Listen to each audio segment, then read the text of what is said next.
नमस्कार दोस्तों, स्वागत है आपका एक्यूरेट नॉलेज शो में। तो दोस्तों, अजरबैजान और आर्मेनिया इन दोनों देशों के बीच कभी भी युद्ध जैसे हालात बन जाते हैं और कई बार तो इन दोनों देशों के बीच युद्ध हो भी चुका है। आज हम इसी बारे में बात करेंगे कि आखिर इन दोनों देशों के बीच युद्ध होने का कारण क्या है। तो दोस्तों, एक तरफ तो रूस यूक्रेन में जंग चल रही है जिससे पूरी दुनिया पहले ही महंगाई की मार झेल रही है। तो दूसरी ओर आर्मेनिया और अजरबैजान में एक बार फिर से संघर्ष शुरू हो गया है। आपको बता दूं दोस्तों, 2 दिनों में ही दोनों देशों के 155 सैनिक मारे गए हैं। आर्मेनिया ने अजरबैजान पर हमला करने का आरोप लगाया है। हालांकि दोनों देशों में फिलहाल संघर्ष विराम पर सहमति बन गई है, पर आर्मेनिया ने दावा किया है कि अजरबैजान ने नागरिकों की बस्ती पर हमला किया था। वैसे अभी तक नागरिकों की मौत का आंकड़ा सामने नहीं आया है, इसलिए आर्मेनिया के दावे को भी अभी सीरियस नहीं ले सकते। इससे पहले सितंबर 2020 में भी दोनों देशों के बीच युद्ध छिड़ गया था। युद्ध विराम होने के बाद भी सीमा पर झड़प फिर भी लगातार होती रही। आइए बात करते हैं कि आखिर दोनों देशों के बीच विवाद है क्या। एक टाइम पर अजरबैजान और आर्मेनिया दोनों ही देश सोवियत संघ का हिस्सा हुआ करते थे।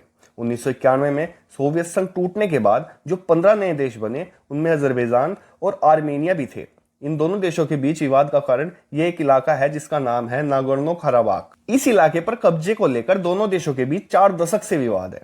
सोवियत संघ टूटने के बाद नागोर्नो कराबाख अजरबैजान के पास चला गया था। आपको बता दूं दोस्तों, अजरबैजान एक मुस्लिम देश है और आर्मेनिया एक ईसाई बहुल राष्ट्र है। नागोर्नो कराबाख की जनसंख्या भी ईसाई बहुल ही है। इसके बावजूद सोवियत संघ जब टूटा तो इस इलाके को अजरबैजान को दे दिया गया। यहां तक कि नागोर्नो कराबाख के लोगों ने वोट भी इस इलाके को आर्मेनिया को सौंपने के लिए किया था। 1980 के दशक में पहली बार विवाद तब शुरू हुआ जब नागोर्नो कराबाख की संसद ने आधिकारिक तौर पर आर्मेनिया का हिस्सा बनने के लिए वोट किया। बाद में अजरबैजान ने यहां अलगाववादी आंदोलन को दबाने की कोशिश भी की। सोवियत संघ टूटने के बाद 1994 में दोनों देशों के बीच भयंकर युद्ध हुआ था। इस कारण लाखों लोगों को पलायन भी करना पड़ा और सैकड़ों लोगों की तो मौत भी हो गई थी। इसके बाद में दोनों देशों के बीच युद्ध विराम तो हो गया, लेकिन उसके बाद भी दोनों देश लड़ते रहे। युद्ध विराम से पहले नागोर्नो कराबाख पर आर्मेनिया की सेना का कब्जा हो गया था।